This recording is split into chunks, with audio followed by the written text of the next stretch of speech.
नमस्कार, स्वागत है आप सभी का गणेश एस्ट्रो हेल्प में। मैं हूं आपके साथ डॉक्टर दिलीप और बहुत बहुत स्वागत करता हूं आपका ज्योतिष के इस प्रोग्राम में। आज हम बात करने वाले हैं मकर राशि के लिए कैसा रहेगा ये महीना, क्या लेकर आए हैं भाग्य आपके लिए, तारे नक्षत्र क्या बता रहे हैं, क्या सावधानियां हम बरत सकते हैं, कोई रेमेडी हम क्या कर सकते हैं। देखिए, इस तरह से दिखती है आपकी कुंडली। आप देख सकते हैं कि प्रथम भाव में बहुत सारे ग्रह यहाँ पर हैं। ये प्रथम भाव है और इसमें 10वें नंबर की राशि मकर है। यहाँ पर गुरु, शुक्र, सूर्य, शनि और बुध, इतने सारे ग्रह यहाँ पर हैं। तो एक तरह से आप कह सकते हैं 5 ग्रह हैं और चंद्रमा भी जाएगा, वो तो बहुत तेज चलता है चंद्रमा, तो 6 भी हो जाएंगे। तो यहाँ समझने वाली बात है सबसे महत्वपूर्ण कि कुंडली में जो सबसे महत्वपूर्ण भाव है, जो सबसे इंपॉर्टेंट भाव है, वो प्रथम भाव ही है। अगर किसी की लग्न जो प्रथम भाव है उसका स्वामी अच्छा ना हो, ये भाव पाप कत्री में हो या किसी तरह से ये भाव बहुत कमजोर हो, तो बाकी कुंडली में बहुत बड़े बड़े राजयोग भी हों तो कहा जाता है कि वो कुछ खास कर नहीं पाते। और दूसरी तरफ ये भी कहा जाता है कि अगर इस भाव में अच्छे योग बने हुए हों तो भले ही आसपास कुछ खास योग ना हो, व्यक्ति काफी ऊपर जाता है। वो जो योग है वो थोड़ी मुसीबत या कुछ लाएंगे जरूर, पर व्यक्ति में इतना टैलेंट होता है, इतना मेहनती होता है, इतना पराक्रमी होता है कि वो चीज़ों को सॉल्व कर देता है। जैसे कहते हैं ना कि अगर सूरज की तरह चमकना है तो सूरज की तरह जलना सीखो। मतलब कि मेहनत करना, इंटेलिजेंट भी होता है, बुद्धिमान भी होता है, सही निर्णय ले पाता है। तो लग्न बहुत महत्वपूर्ण है। ऐसे में इतने सारे ग्रहों का आपके लग्न में आना, ये तो बात तय है कि पद, प्रतिष्ठा, प्रमोशन को यहाँ पर दिखाता है, किसी सम्मान को मिलने को आपको दिखाता है। और इस समय जो बच्चे जन्म लेंगे वो भी एक तरह से आप कह सकते हैं कि बहुत ज़्यादा पॉसिबिलिटी है कि बहुत उच्च पद पर जाएंगे, लीडर होंगे, अगर उनके प्रथम भाव में ये आता है तो। उसके अलावा और चीज़ें भी डिपेंड करेंगी, पर हाँ ये ज़रूर है कि इतने सारे ग्रहों का एक साथ लग्न में आना बहुत शुभ है। सबसे अच्छी बात तो यह है कि उसमें खुद लग्नेश ही हैं। लग्नेश भी लग्न में है, भाग्येश शुक्र भी लग्न में है और भाग्येश बुध भी लग्न में है, योग कारक शुक्र भी लग्न में है। तो बहुत अच्छे अच्छे ग्रह लग्न में है। सूर्य का वहां पर लग्न में आना बहुत ज़्यादा अच्छा नहीं है, गुरु का भी लग्न में आना बहुत ज़्यादा ग्रेट नहीं है, पर उसका भी क्या रिजल्ट है हम बात करेंगे। जब सारे शुभ हों और 1-2 अशुभ भी हो तो वो भी शुभ हो जाता है, ऐसा भी कहा गया है। तो ओवरऑल ये महीना बहुत अच्छा है अगर हम एकदम बड़ी पिक्चर देखें। और अब छोटी पिक्चर के लिए हम सारे ग्रहों पर जाएंगे, उनकी सारी दृष्टियों पर जाएंगे कि वो क्या क्या कह रहे हैं।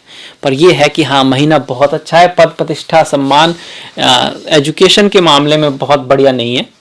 जो स्टूडेंट्स हैं उन्हें बहुत मेहनत करनी होगी तब रिजल्ट आएगा। अगर हम बात करें प्रेम आदि की तो उसके लिए समय अच्छा है।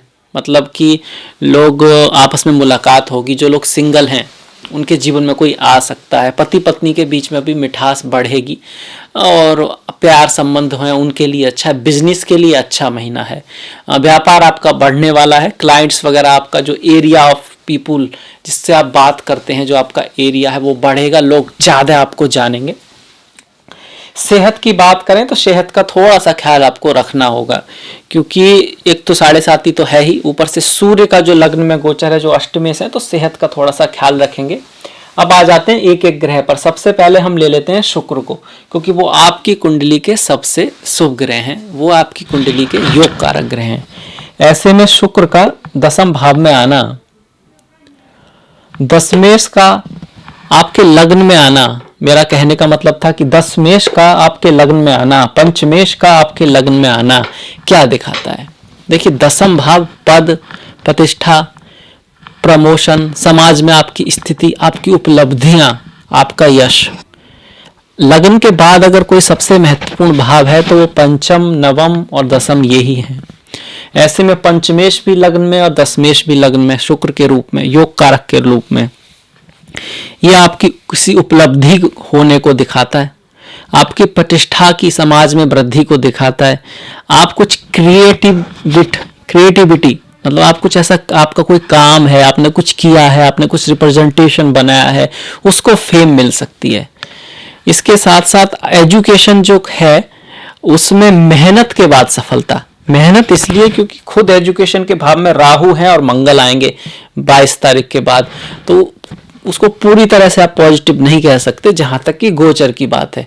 अगर आपकी जन्म कुंडली में अच्छी दशा है, महादशा है, तब तो थोड़े कम प्रयास से भी आपको सफलता मिल सकती है। अगर नहीं है, गोचर के आधार पर कहें तो स्टूडेंट्स के लिए, पढ़ाई के लिए तो मेहनत तो करनी है, पर आपको उपलब्धि मिल सकती है।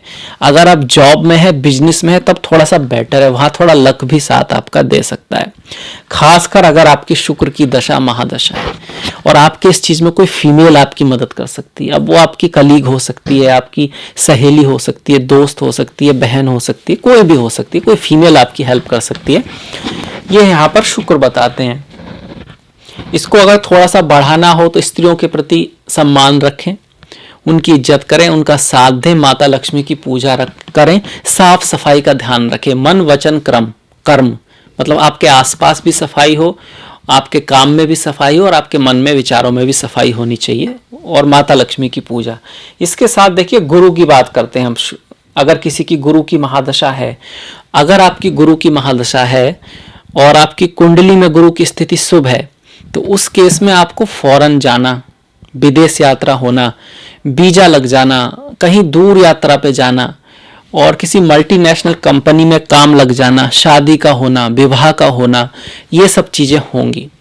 अगर गुरु की दशा महादशा है और गुरु उतने शुभ नहीं है तो थोड़ा खर्चा बढ़ सकता है, कहीं आपको हेल्प करनी पड़ सकती है किसी की, और कह सकते हैं कि जो छोटे भाई बहन है उनके ऊपर कुछ खर्चा आ सकता है, आपके बड़े भाई के ऊपर हो सकता है आपको कोई खर्च, और विद्या के ऊपर अननेसेसरी खर्चा आ सकता है। मतलब जो काम आपका 2 लाख रुपए में हो सकता है उस पर 3 लाख रुपए लग जाए, थोड़ा सा ज्यादा खर्च आ जाए, ये संभावना बनाते हैं अगर गुरु की स्थिति अच्छी नहीं है और उनकी दशा महादशा है। तो शादी वगैरह में खर्चा होगा, ये भी दिखाता है। शादी होने का फिर भी अच्छा है, मतलब कि दोनों ही केस में शादी होने के योग को बना रहा है, किसी से मुलाकात के योग को बना रहा है। ये भी दिखाता है कि पार्टनर आपसे थोड़ी दूर का हो सकता है, बाहर का हो सकता है।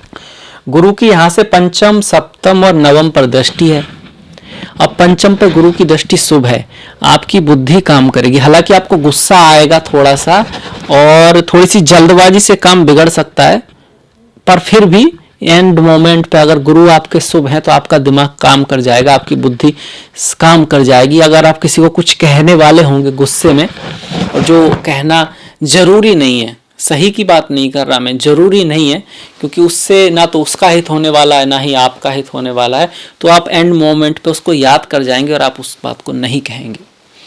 गुरु की सप्तम पर जो दृष्टि है आपके व्यापार को फैलाएगी, खास करके अगर यात्राएं काफी रहेंगी, भाग दौड़ काफी रहेगी, इंपोर्ट एक्सपोर्ट का काफी काम रहेगा। मतलब व्यापार में पैसा आएगा और खर्च भी काफी होगा, ऐसा नहीं कि सिर्फ आएगा ही आएगा, व्यापार बढ़ेगा काफी, तो उसके लिए आपको पैसा अपनी तरफ से लगाना भी होगा। ऐसे में बैलेंस रखना जरूरी है। ऐसा ना हो कि प्रॉफिट तो हो रहा हो, आपका सामान तो बिक रहा हो और पैसे ही ना आ रहे हो, मतलब उधारी में चल रहा हो, तो ऐसे का ध्यान रखें, बैलेंस रखें कि जितना बढ़े उसका कुछ तो पैसा भी आए। ऐसा ना हो कि पैसे सिर्फ कागजों में हो और रियलिटी में ना हो, इस चीज का ध्यान रखें। गुरु की यहाँ से नवम पर दृष्टि है, सीखने के लिए अच्छा है, गुरु कृपा हो सकती है, किसी गुरु से मुलाकात हो सकती है।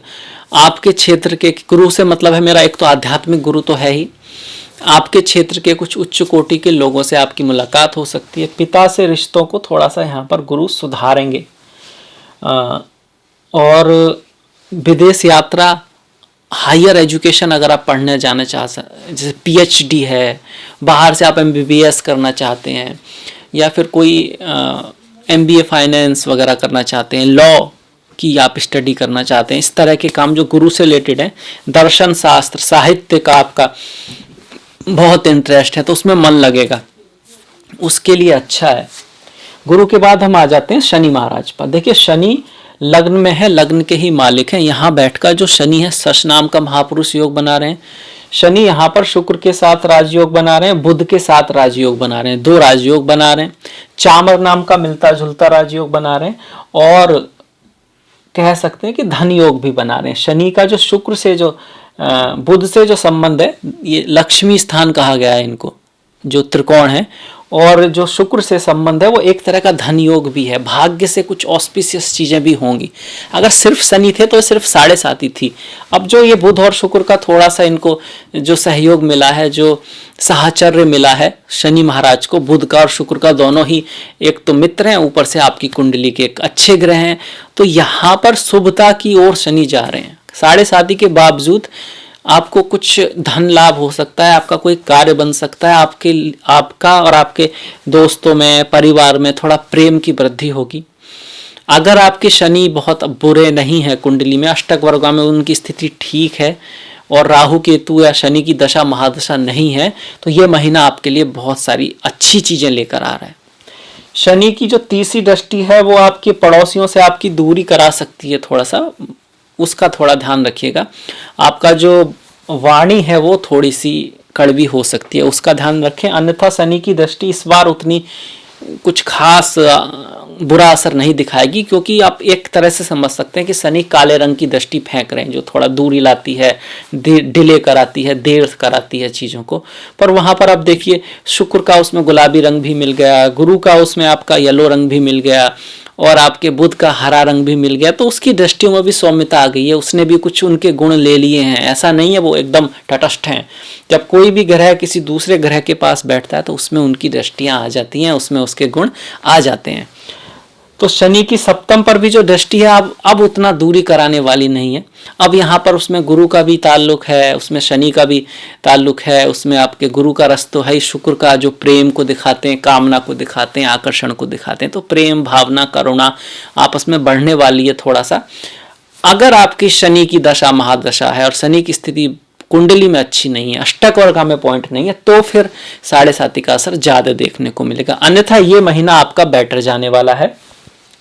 दसम भाव की अगर हम बात करें तो कंपटीशन बढ़ने वाला है, मेहनत बढ़ने वाली है, बॉस के साथ थोड़ी सी मिसअंडरस्टैंडिंग होने की संभावना है। थोड़ा सा ये कि हाँ भाई बॉस के साथ थोड़ी सी अब कहा सुनी हो सकती है, पर ओवरऑल प्रमोशन का चांसेस बहुत ज़्यादा है, प्रमोशन का चांसेस बहुत ज़्यादा है थोड़ी सी मेहनत के बाद।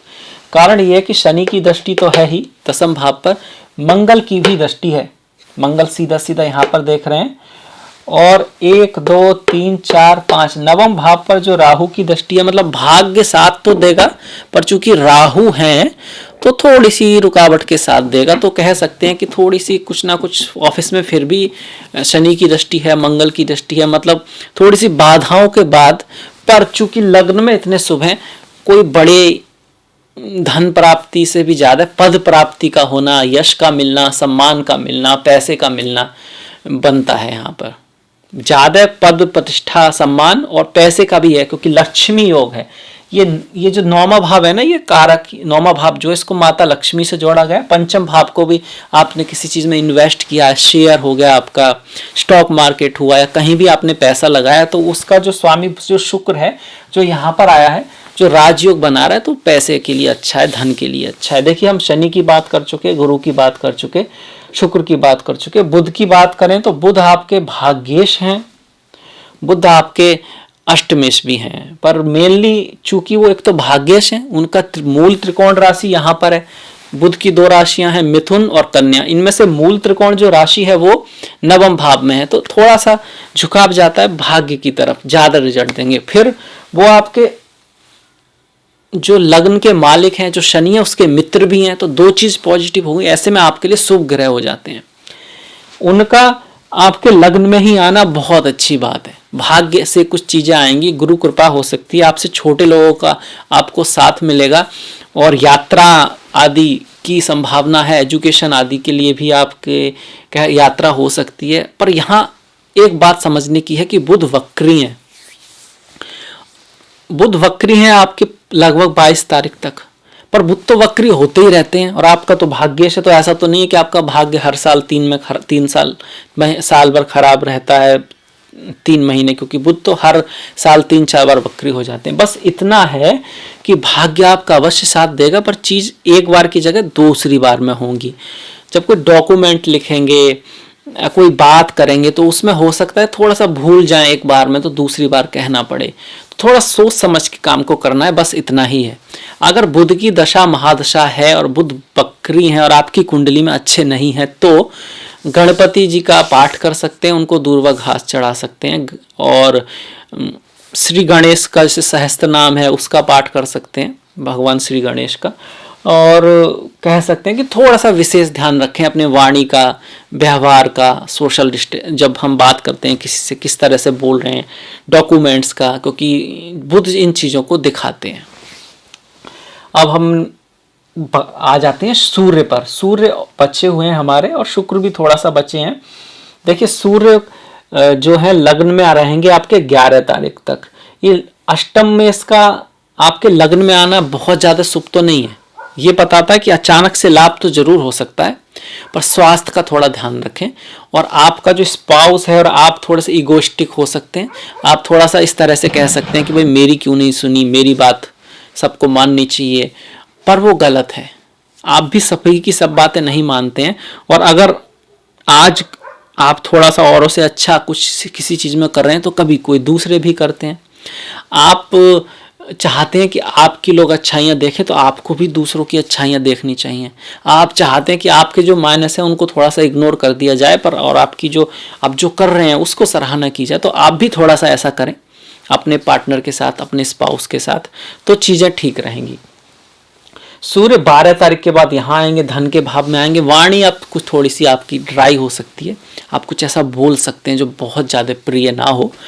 वैसे भी जो मकर वाले हैं वो वाणी के थोड़े से रफ होते हैं, हार्ड वर्किंग होते हैं, मेहनत करने वाले होते हैं, बिजनेस ओरिएंटेड होते हैं, क्रिएटिविटी में उनकी रुचि होती है, पर ट्रेडिशनल तरीके से बहुत ऊपर तक जाते हैं, पर फिर भी उन्हें ऐसा लगता है कि शायद उतना नहीं मिला जितना मिलना चाहिए। तो थोड़ा सा पॉजिटिव रहें।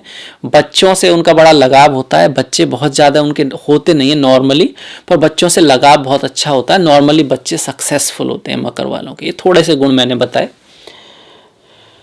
एक चीज़ जो उनके जीवन में रखनी चाहिए, मेहनती तो हैं, इसके साथ पॉजिटिव एटीट्यूड रखें। ब्लेसिंग तो आपकी बहुत हैं, पर आप थोड़ा सा ध्यान जो आपके पास नहीं है उस पर ज़्यादा रखते हैं तो उस पर रखें। खैर इन चीज़ों को आपको हमेशा प्रैक्टिस करेंगे तो आपको अवश्य लाभ होगा।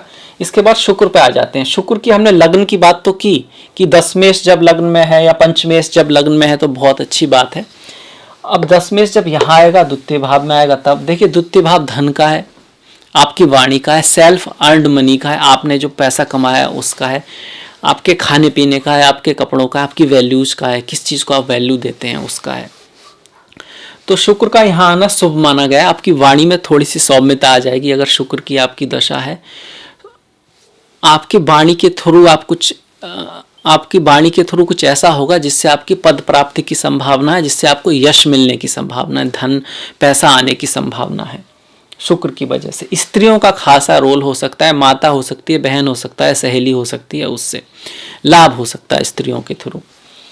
पंचमेश भी यहाँ पर आ रहे हैं तो कुछ परफॉर्मेंस की वजह से, कुछ आपके एक्स्ट्रा क्रिएटिविटी की वजह से, कुछ आपकी बुद्धि की वजह से आप किसी को ऐसी राय दे सकते हैं अपनी मीटिंग में, या आपको जो चीज़ आपने की है वो पसंद आ सकती है किसी को, आपके बॉस आदि को, और उसकी वजह से आपका प्रमोशन, पद, सम्मान या कुछ इस तरह मिलने की यहाँ पर वो बनती है। यहाँ पर मतलब उस तरह के योग बने हुए हैं हमारे। मंगल की अगर बात करें, देखिए चतुर्थ का स्वामी चतुर्थ में है। घर, गाड़ी, भूमि, खेती, मकान, ये सब खरीदने के योग बनते हैं। भूमि, वाहन, ये सब भी खरीदने के योग बनते हैं। माता के स्वास्थ्य का थोड़ा सा ध्यान रखें, हालांकि उनका सहयोग आपको मिलेगा। यहाँ से मंगल की जो चतुर्थ दृष्टि है वो सप्तम भाव पर है, तो अगर मंगल आपकी कुंडली में अच्छे नहीं है, या सप्तमेश या सप्तम भाव जो है वो उसकी स्थिति अच्छी नहीं है, तब थोड़ा सा घर में कलह या किसी बात को लेकर थोड़ा सा विवाद आदि हो सकता है। तो आप उसको बढ़ने ही मत दीजिए। प्रॉब्लम आएगी पर आप उसको कह सकते हैं कि दूर से ही समझ लीजिए, उसको आंसर इस तरह से कीजिए कि उसकी वजह से कोई प्रॉब्लम क्रिएट ना हो। ऐसा तो नहीं है ग्रह आपको हाथ पकड़कर कुछ कराते हैं, आप ही करते हैं, वो सिचुएशन लाते हैं। इसी वजह से श्री राम ने कहा है कि लक्ष्मण, ये ज़्यादा इम्पोर्टेंट नहीं है कि डेस्टिनी में लिखा क्या है, क्योंकि वो तो पास्ट है। ये भी इम्पोर्टेंट नहीं है जो पास्ट है उसकी वजह से लिखा है कि क्या आएगा। इम्पॉर्टेंट ये है कि आप क्या फिलहाल में सही कर रहे हो, क्या आप जो फिलहाल सिचुएशन है उसमें अपना 100% दे रहे हो। जो अभी नहीं संभाल सकता, जो वर्तमान नहीं संभाल सकता, वो भविष्य का खाक संभालेगा। मतलब क्या फिलहाल आप अपने सारे रेस्पॉन्सिबिलिटी को पूरा कर रहे हो अपनी तरफ से, जितना आपके ज्ञान में है उसके अकॉर्डिंग क्या आप सही बिहेव कर रहे हो अपने माता पिता के साथ, भाई बहनों के साथ, दोस्तों के साथ, सभी के साथ। वो जो कर रहे हैं वो उनका कर्म अपनी जगह है, आप अपनी पहले बात करें, अपनी रेस्पॉन्सिबिलिटी पहले लें। क्योंकि अगर आपने अपनी रेस्पॉन्सिबिलिटी दूसरे पे डाली तो फिर बात गई, आपके हाथ से कमांड ही चली गई ना। आपने तो वही छोड़ दिया, सत्ता ही छोड़ दी कि वो तो सब उनके हाथ में, अब मैं क्या करूं। तो ये कभी नहीं करना है। ऊपर जाना है, आगे बढ़ना है, तो ये रेस्पॉन्सिबिलिटी तो खुद ही लेनी होगी। सॉल्यूशन तो आपको खुद ही निकालना होगा। अगर तैरना है ना तो हाथ पैर तो खुद ही मारने होंगे, ये बात समझ लीजिए। तो देखिए, शुक्र इस तरह से कह सकते हैं, शुक्र इस मामले में अच्छा है।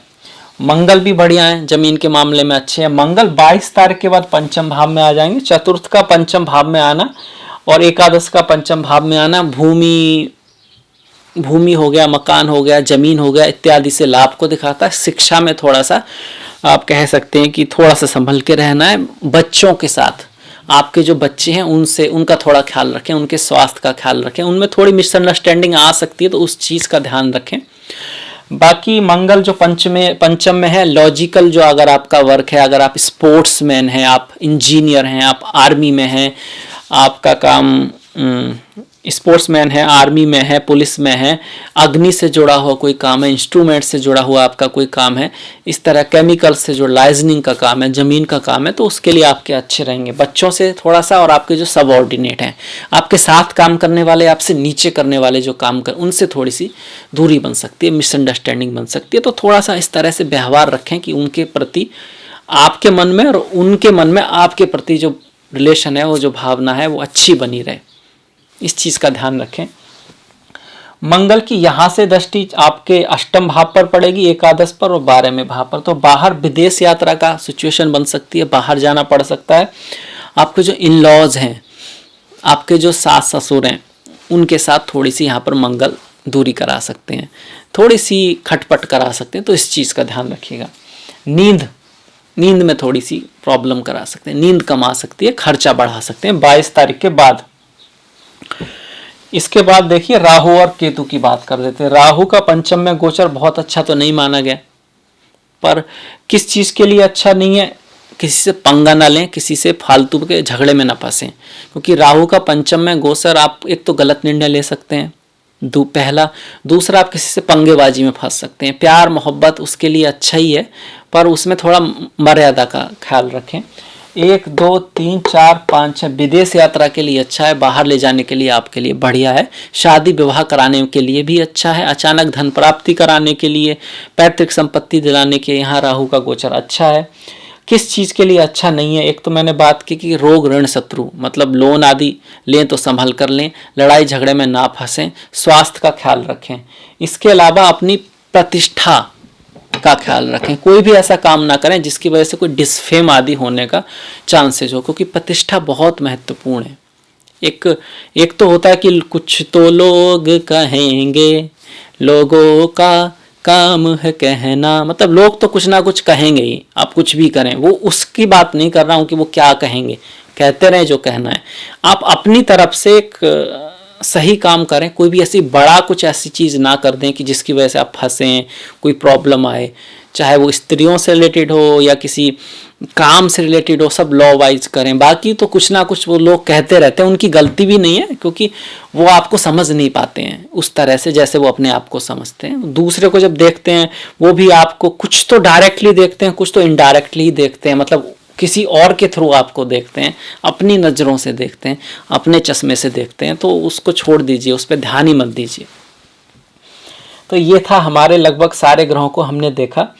और अगर किसी की शनि की महादशा चल रही है या राहु केतु की महादशा चल रही है, तो शनि के लिए माता काली की पूजा और रुद्राभिषेक और हनुमान जी, इनकी 3 का बहुत ज़्यादा महत्व है। इसके बाद भैरव बाबा और भगवान श्री कृष्ण की पूजा भी बहुत विशेष महत्व है। राहु के लिए माता दुर्गा की पूजा, भैरव जी की और भोलेनाथ की पूजा का बहुत महत्व है। श्री कृष्ण की पूजा भी बहुत महत्वपूर्ण है। केतु के लिए गणेश जी, मेनली गणेश जी की पूजा का बहुत महत्व दिया गया है। और इसके अलावा भोलेनाथ की आप पूजा करें या फिर विष्णु भगवान की पूजा करें, वो भी, खैर ईश्वर तो एक ही है। ये थोड़ा सा ज्योतिष के नज़रिए से है। ईश्वर हमारे शास्त्रों में कहा गया एक ही है, पर वो उस तरह से एक नहीं है, ईंट की तरह से। आप सोचें एक है तो हम एक है, मतलब कहीं बैठा है एक है, वो हजार भी है, अनेक भी है, करोड़ों भी है, लाखों भी है, पर वो आदमी की वैसे एक है, वैसे एक ही है, पर ऐसा नहीं है कि वो एक उस तरह से है जैसे हम सोचते हैं मैथमेटिक्स में कि वो एक है। इसलिए उसको नई नई फॉर्म दी गई है, नया नया, उसके जितने रूप बनाओ वो भी कम है, ना बनाओ वो भी कम है, उसको समझाया नहीं जा सकता, वो शब्दों से बाहर है। तो खैर इस बात की चर्चा हम कभी बाद में करेंगे। मुझे आशा है कि आपको ये मकर राशि का जो राशिफल है फरवरी का, वो आपको पसंद आया होगा। और अगर आपको पसंद आया तो प्लीज़ लाइक कीजिएगा, सब्सक्राइब कीजिएगा, घंटी वाला बटन दबाना मत भूलिएगा। थोड़ा सा त्योहारों को मैं बहुत जल्दी से बता देता हूँ। 16 तारीख की बसंत पंचमी है, सरस्वती पूजा है, तो आपको बसंत पंचमी की बहुत बहुत बधाई हो। रति और कामदेव जी की पूजा भी इस दिन है। 27 तारीख की पूर्णिमा है, तो पूर्णिमा का व्रत जो लोग रखते हैं। 7 तारीख की शतिल्ला एकादशी है। 23 तारीख की जया एकादशी है। जो लोग एकादशी का व्रत पाठ करते हैं उनके लिए बहुत महत्वपूर्ण तिथि है, और इनकी जो कथाएं हैं इनसे बहुत कुछ सीखने को मिलता है। 9 तारीख और 24 तारीख का प्रदोष व्रत है। 10 तारीख की शिवरात्रि है। 11 तारीख की अमावस्या और 12 तारीख की इस महीने संक्रांति है। संक्रांति अमावस्या को दान आदि का विशेष महत्व है, और अमावस्या, पूर्णिमा और संक्रांति को मंत्र सिद्धि के लिए भी विशेष तिथियां होती हैं। तो ये था मेरी तरफ से मकर के लिए राशिफल इस महीने का। Please like, please subscribe, please share, और आपका जो सहयोग है वो बहुत महत्वपूर्ण है। मैंने डिस्क्रिप्शन में अपना लिंक दिया है, फेसबुक का, इंस्टाग्राम का, ट्विटर का। Please follow, please like. Next video तक अपना ख्याल रखें, अपनों का ख्याल रखें। नमस्कार।